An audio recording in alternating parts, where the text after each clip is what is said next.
जय हिंद दोस्तों, मेरा नाम है जय और मैं आप सभी का एक बार फिर से वेलकम करता हूं आपका अपने YouTube channel the learning field पर। दोस्तों एक बार फिर से हम हाजिर हैं आपके सामने एक नई गवर्नमेंट भर्ती अपडेट के साथ। जी हां दोस्तों, अग्निपथ भर्ती योजना के तहत इंडियन आर्मी ने आरओ यानी कि रिक्रूटिंग ऑफिस जबलपुर के अंतर्गत मध्य प्रदेश के अनूपपुर, बालाघाट, डिंडोरी, जबलपुर, कटनी, मंडला, नरसिंहपुर, इसके अलावा रेवा, सतना, सिवनी, शहडोल, सीधी, सिंगरौली और इसके अलावा उमरिया डिस्ट्रिक्ट्स के एलिजिबल मेल कैंडिडेट से अग्निवीर इंडियन आर्मी भर्ती के लिए ऑनलाइन एप्लीकेशंस इनवाइट किए गए हैं। दोस्तों इस वीडियो में हम इस वैकेंसी के बारे में डिटेल से बात करेंगे, तो वीडियो को एंड तक पूरा जरूर देखें। तो चलिए शुरू करते हैं और सबसे पहले बात करते हैं यहाँ पर पोस्ट नेम के बारे में। तो यहाँ पर आपकी पोस्ट रहेंगी अग्निवीर जीडी, इसके अलावा अग्निवीर टेक्निकल, अग्निवीर क्लर्क, अग्निवीर एसकेटी यानी कि स्टोर कीपर टेक्निकल और इसके अलावा यहाँ पर आपकी ट्रेड्स रहेंगी अग्निवीर ट्रेड्समैन 10th पास और अग्निवीर ट्रेड्समैन 8th पास। तो दोस्तों ये हो गई इसकी पोस्ट नेम। अब बढ़ते हैं आगे और बात करते हैं इसकी इंपॉर्टेंट डेट्स के बारे में। तो दोस्तों यहाँ पर आपको बता दें कि इसके ऑनलाइन रजिस्ट्रेशन 5 जुलाई 2022 से शुरू हो चुके हैं और इसके रजिस्ट्रेशन की लास्ट डेट है 3 अगस्त 2022। और अगर बात करें यहाँ पर इसके एडमिट कार्ड की डेट के बारे में, तो आप इसका एडमिट कार्ड 22 अगस्त 2022 से डाउनलोड कर पाएंगे। और अगर बात करें इसकी रैली की डेट के बारे में, तो इसकी रैली होगी 15 सितंबर 2022 से लेकर 25 सितंबर 2022 तक। तो दोस्तों ये थी इसकी इंपॉर्टेंट डेट्स। अब हम बात करेंगे इसकी एप्लीकेशन फी के बारे में। तो दोस्तों यहाँ पर आपको बता दें कि आप चाहे किसी भी कैटेगरी से बिलोंग करते हो, यहाँ पर आपको कोई भी एप्लीकेशन फी का पेमेंट नहीं करना होगा। अब बढ़ते हैं आगे और बात करते हैं इसकी एज लिमिट यानी कि आपकी उम्र के बारे में। तो यहाँ पर आपकी उम्र 1 अक्टूबर 2022 के हिसाब से काउंट होगी। तो इस डेट के हिसाब से आपकी कम से कम उम्र 17.5 साल तक हो सकती है और आपकी अधिकतम उम्र 21 साल तक हो सकती है। लेकिन दोस्तों यहाँ पर आपको बता दें कि साल 2022-23 के लिए इंडियन आर्मी की जो भी रिलीज होंगी उन सभी के लिए आपकी मैक्सिमम एज में आपको 2 साल तक की छूट दी जाएगी, यानी कि आपकी जो अधिकतम उम्र है वो 23 साल तक हो सकती है। तो ये हो गई आपकी एज लिमिट। अब बढ़ते हैं आगे और बात करते हैं इसके पे स्केल यानी कि इसके वेतन के बारे में। तो दोस्तों आपको बता दें कि अग्निवीर को मिलने वाली सैलरी के बारे में हमने एक डिटेल सेपरेट वीडियो बना रखा है, तो ज्यादा जानकारी के लिए आप वो वीडियो जरूर देखें। वीडियो का लिंक आपको ऊपर आई बटन में और इस वीडियो के डिस्क्रिप्शन में मिल जाएगा। इसके अलावा अगर आप ये जानना चाहते हैं कि अगर कोई अग्निवीर शहीद हो जाता है तो उस अग्निवीर को शहीद होने पर कितनी धनराशि यानी कि डेथ कंपेंसेशन के रूप में कितनी धनराशि मिलेगी, तो इसका भी हमने एक डिटेल सेपरेट वीडियो बना रखा है। तो ज्यादा जानकारी के लिए आप वो वीडियो जरूर देखें। इस वीडियो का लिंक आपको ऊपर आई बटन में और इस वीडियो के डिस्क्रिप्शन में मिल जाएगा। अब बढ़ते हैं आगे और बात करते हैं यहाँ पर आपके एजुकेशनल क्वालिफिकेशन के बारे में। तो यहाँ पर सबसे पहले हम बात करेंगे अग्निवीर जीडी यानी कि जनरल ड्यूटी ट्रेड के लिए आपकी एजुकेशनल क्वालिफिकेशन के बारे में। तो इस ट्रेड के लिए अप्लाई करने के लिए आपको कम से कम 10वीं पास होना जरूरी है। और ये जो आपने 10वीं पास करी है इसमें आपके एग्रीगेट यानी कि सभी सब्जेक्ट्स में मिलाकर कम से कम 45% मार्क्स होना जरूरी है और आपके हर सब्जेक्ट में कम से कम 33 यानी कि 33% मार्क्स होना जरूरी है। और वो कैंडिडेट्स जिन्होंने 10th ऐसे बोर्ड से पास करी है जहां पर ग्रेड सिस्टम है, तो आपके हर सब्जेक्ट में कम से कम डी ग्रेड होना जरूरी है और सभी सब्जेक्ट्स में मिलाकर यानी कि एग्रीगेट आपका कम से कम C2 ग्रेड होना जरूरी है। अगर ये क्वालिफिकेशन आपके पास है तो आप अग्निवीर जीडी ट्रेड के लिए अप्लाई कर सकते हैं। अब हम बात करेंगे अग्निवीर टेक्निकल ट्रेड के लिए आपके एजुकेशनल क्वालिफिकेशन के बारे में। तो अग्निवीर टेक्निकल के लिए अप्लाई करने के लिए आपको 12वीं पास होना जरूरी है और ये जो आपने 12वीं पास करी इसमें आपके पास PCM यानी कि फिजिक्स, केमिस्ट्री और मैथ्स, इसके साथ ही साथ आपके पास इंग्लिश भी होना जरूरी है। और ध्यान रहे कि आपके 12th में एग्रीगेट यानी कि सभी सब्जेक्ट्स में मिलाकर कम से कम 50% मार्क्स होना जरूरी है और आपके इंडिविजुअल सब्जेक्ट में यानी कि हर सब्जेक्ट में कम से कम 40% मार्क्स भी होना जरूरी है। तो या तो ये क्वालिफिकेशन हो या फिर आपने 12वीं पास करी हो PCM के साथ यानी कि फिजिक्स, केमिस्ट्री और मैथ्स के साथ, इसके अलावा इंग्लिश भी उसमें होना जरूरी है। इसके साथ ही साथ आपके पास कम से कम 1 साल का ITI कोर्स भी होना जरूरी है रिक्वायर्ड फील्ड के अंदर। और ये जो आपने ITI करी है ये आपने NCQF यानी कि नेशनल स्किल क्वालिफिकेशन फ्रेमवर्क से करी हो। और ध्यान रहे इस ITI में आपका लेवल 4 या फिर उसके अबव लेवल होना जरूरी है। तो ये हो गई आपकी अग्निवीर टेक्निकल ट्रेड के लिए क्वालिफिकेशन। अब हम बात करेंगे अग्निवीर क्लर्क और SKT यानी कि स्टोर कीपर टेक्निकल ट्रेड के लिए आपकी क्वालिफिकेशन के बारे में। तो इस ट्रेड के लिए अप्लाई करने के लिए आपको 12वीं पास होना जरूरी है और ये जो आपने 12वीं पास करी है वो किसी भी स्ट्रीम के अंदर हो सकती है। कहने का मतलब ये हुआ कि आपको जो है 12वीं पास होना जरूरी है, चाहे वो आपने आर्ट्स से करी हो या फिर कॉमर्स से या फिर साइंस से। लेकिन ध्यान रहे ये जो आपने 12वीं पास करी है इसमें आपके एग्रीगेट यानी कि सभी सब्जेक्ट्स में मिलाकर कम से कम 60% मार्क्स होना जरूरी है और इंडिविजुअल सब्जेक्ट में यानी कि हर सब्जेक्ट में कम से कम 50% मार्क्स होना जरूरी है। इसके अलावा अगर आपके पास 12th के अंदर इंग्लिश, मैथ्स, अकाउंट्स या फिर बुक कीपिंग सब्जेक्ट है तो इन सब्जेक्ट्स में भी आपके कम से कम 50% मार्क्स होना जरूरी है। तो ये हो गई आपकी अग्निवीर क्लर्क और SKT ट्रेड के लिए क्वालिफिकेशन। अब बढ़ते हैं आगे और बात करते हैं अग्निवीर ट्रेड्समैन 10th पास के लिए क्वालिफिकेशन के बारे में। तो इस ट्रेड के लिए अप्लाई करने के लिए आपको सिंपली 10वीं पास होना जरूरी है। अगर आप 10वीं पास हैं तो आप इसके लिए एलिजिबल हैं। और यहाँ पर आपको बता दें कि इसमें एग्रीगेट परसेंटेज का कोई क्राइटेरिया नहीं है, लेकिन आपके हर सब्जेक्ट में कम से कम 33% मार्क्स होना जरूरी है। अब हम बात करेंगे अग्निवीर ट्रेड्समैन 8th पास के लिए आपकी क्वालिफिकेशन के बारे में। तो इस ट्रेड के लिए अप्लाई करने के लिए आपको सिंपली 8th पास होना जरूरी है। और इस ट्रेड के लिए भी आपका एग्रीगेट परसेंटेज का कोई क्राइटेरिया नहीं होगा, लेकिन आपके हर सब्जेक्ट में कम से कम 33% मार्क्स होना जरूरी है। तो ये हो गई आपकी अग्निवीर ट्रेड्समैन 8th पास के लिए क्वालिफिकेशन। तो दोस्तों ये थी आपकी ट्रेड वाइज एजुकेशनल क्वालिफिकेशन। अब बढ़ते हैं आगे और बात करते हैं इसके सिलेक्शन प्रोसेस के बारे में। तो इसके सिलेक्शन प्रोसेस में आपके टोटल 4 स्टेप्स होंगे। सबसे पहला स्टेप होगा आपका पीएफटी यानी कि physical fitness test. PFT clear करने के बाद में आपका अगला टेस्ट होता है पीएमटी यानी कि physical measurement test. PMT clear करने के बाद में आपका होगा मेडिकल एग्जामिनेशन और फिर लास्ट में आपका होगा रिटन एग्जामिनेशन। तो यहाँ पर 1 बाय 1 करके हम इन सभी के बारे में डिटेल से बात करेंगे। तो चलिए शुरू करते हैं और सबसे पहले बात करते हैं पीएफटी यानी कि फिजिकल फिटनेस टेस्ट के बारे में। तो पीएफटी में सबसे पहले आपकी होगी 1.6 किलोमीटर की रनिंग और इस 1.6 किलोमीटर रनिंग को 2 ग्रुप्स में डिवाइड किया गया है, ग्रुप फर्स्ट और ग्रुप सेकंड।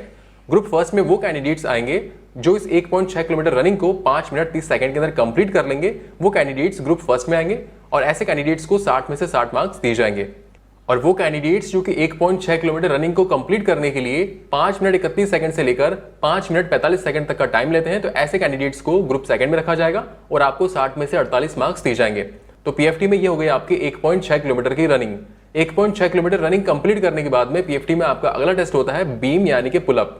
तो यहाँ पर पुलअप टेस्ट के अंदर आपको मैक्सिमम 10 पुलअप्स निकालने होते हैं और अगर आप 10 पुलअप्स प्रॉपर वे में सही तरीके से निकाल पाते हैं तो आपको 40 मार्क्स दिए जाते हैं। अगर आप 9 पुलअप्स निकाल पाते हैं तो आपको 33 मार्क्स दिए जाते हैं। अगर आप 8 पुलअप्स निकाल पाते हैं तो आपको 27 मार्क्स दिए जाएंगे। अगर आप 7 पुलअप्स निकाल पाते हैं तो 21 मार्क्स और अगर आप 6 पुलअप्स निकाल पाते हैं तो आपको 16 मार्क्स दिए जाएंगे। और वो कैंडिडेट्स जो कि 6 पुलअप्स भी नहीं निकाल पाते हैं तो ऐसे कैंडिडेट्स को डिस्क्वालीफाई कर दिया जाएगा। पीएफटी में बीम यानी कि पुलअप टेस्ट होने के बाद में आपका अगला टेस्ट होता है 9 फीट डिश। 9 फीट डिश में एक 9 फीट का लंबा गड्ढा होता है जिसको कि आपको कूदना होता है। और यहाँ पर आपको बता दें कि इस टेस्ट के कोई मार्क्स नहीं जुड़ते हैं, लेकिन आपको इसको क्वालिफाई करना जरूरी है अगले स्टेप्स में जाने के लिए।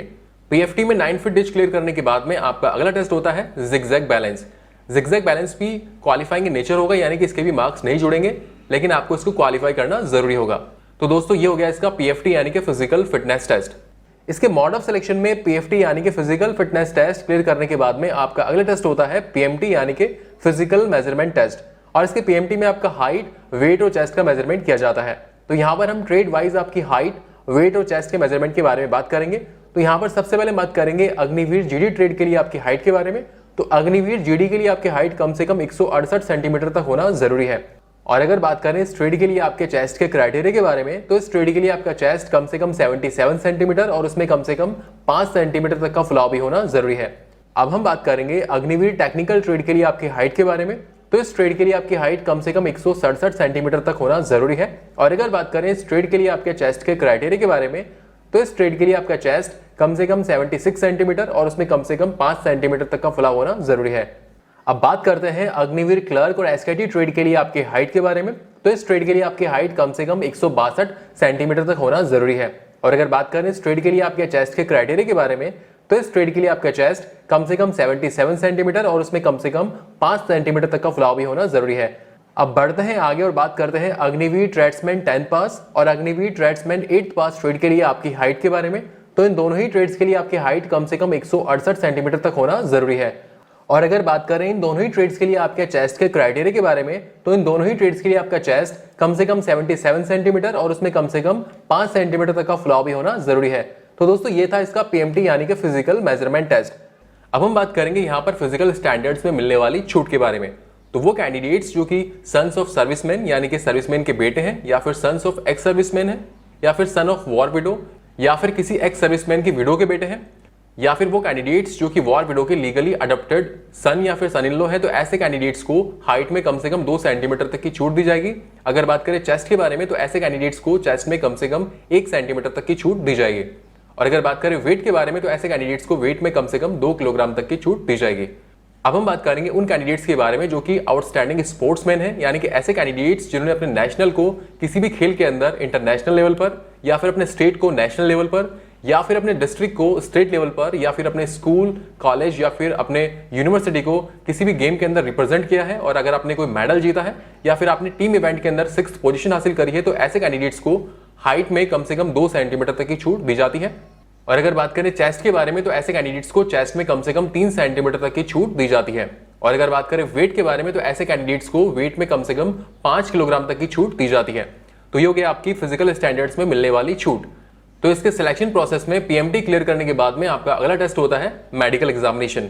दोस्तों यहाँ पर आपको बता दें कि अगर आप मेडिकल के बारे में ज्यादा जानकारी चाहते हैं तो हमने इसका एक डिटेल सेपरेट वीडियो बना रखा है, जिसका लिंक आपको इस वीडियो के डिस्क्रिप्शन में और ऊपर आई बटन में मिल जाएगा। तो ज्यादा जानकारी के लिए आप वो वीडियो जरूर देखें। सिलेक्शन प्रोसेस में मेडिकल एग्जामिनेशन क्लियर करने के बाद में आपका अगला टेस्ट होता है रिटन एग्जामिनेशन।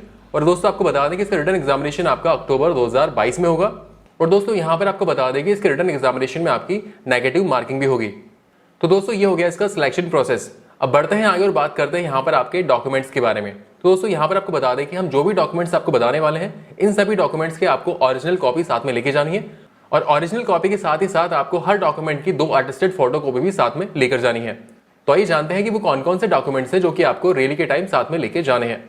तो यहाँ पर आपका सबसे पहला डॉक्यूमेंट है आपका एडमिट कार्ड। इसके अलावा आपको जो है अपनी 20 पासपोर्ट साइज फोटोग्राफ भी साथ में लेकर जानी है। और दोस्तों यहाँ पर आपको बता दें कि ये जो आपकी फोटोग्राफ्स होंगी इनका बैकग्राउंड कलर व्हाइट ही होना जरूरी है। फोटोग्राफ्स के अलावा यहाँ पर आपको अपना एजुकेशनल सर्टिफिकेट्स, आपका डोमिसाइल सर्टिफिकेट, इसके अलावा यहाँ पर आपको अपना caste certificate, religion certificate, school character certificate, इसके अलावा यहाँ पर आपको अपना character certificate, unmarried certificate, relationship certificate. दोस्तों यहाँ पर आपको बता दें कि रिलेशनशिप सर्टिफिकेट केवल उन्हीं कैंडिडेट्स को लेकर जाना है जो कि सन्स ऑफ सर्विसमैन है या फिर सन्स ऑफ एक्स सर्विसमैन है या फिर सन्स ऑफ वॉर विडो है। तो ऐसे कैंडिडेट्स को अपना रिलेशनशिप सर्टिफिकेट भी साथ में लेकर जाना है ताकि आपको पीएमटी यानी कि फिजिकल मेजरमेंट में छूट मिल सके। इसके अलावा दोस्तों अगर आपके पास एनसीसी सर्टिफिकेट्स हैं तो वो भी आपको साथ में लेकर जाना है ताकि आपको रिटन एग्जामिनेशन में बोनस मार्क्स मिल सके। इसके अलावा अगर आपके पास कोई स्पोर्ट्स सर्टिफिकेट है तो वो भी आप साथ में लेकर जाएं ताकि आपको रिटन एग्जामिनेशन में बोनस मार्क्स मिल सके। और इन सब के अलावा आपको जो है affidavit, single bank account, pan card और आधार कार्ड भी आपको अपना साथ में लेकर जाना है। तो दोस्तों ये वो डॉक्यूमेंट्स थे जो कि आपको रैली के टाइम साथ में लेकर जाने होंगे। अब फाइनली हम बात करेंगे कि आप इस वैकेंसी के लिए कैसे अप्लाई कर सकते हैं। तो इस वैकेंसी के लिए अप्लाई करने के लिए इंडियन आर्मी की ऑफिशियल वेबसाइट www.joinindianarmy.nic.in पर जाकर आप इसका फॉर्म फिल कर सकते हैं। सो फ्रेंड्स ये वीडियो था आरओ यानी कि रिक्रूटिंग ऑफिस जबलपुर के अंतर्गत मध्य प्रदेश के अन्नूपुर, बालाघाट, डिंडोरी, जबलपुर, कटनी, इसके अलावा मंडला, नरसिंहपुर, रेवा, सतना, सिवनी और इसके अलावा शहडोल, सीधी, सिंगरौली और उमरिया डिस्ट्रिक्ट्स के एलिजिबल मेल कैंडिडेट से अग्निवीर इंडियन आर्मी की भर्ती के लिए ऑनलाइन एप्लीकेशंस इनवाइट किए गए हैं। इसके बारे में वीडियो था। दोस्तों उम्मीद करते हैं कि यहाँ पर हमने आपको कुछ इन्फॉर्मेशन दी वो आपको अच्छी लगी होगी। अगर ये वीडियो अच्छा लगा हो तो इस वीडियो को लाइक और अपने दोस्तों के साथ शेयर जरूर करें। और फ्यूचर में इस चैनल पर इसी तरह के यूजफुल वीडियोस देखने के लिए चैनल को सब्सक्राइब करके बेल आइकन जरूर दबाएं जिससे आपको ऐसे ही यूजफुल वीडियोस के अपडेट्स मिलते रहें। So thank you for watching our video. जय हिंद।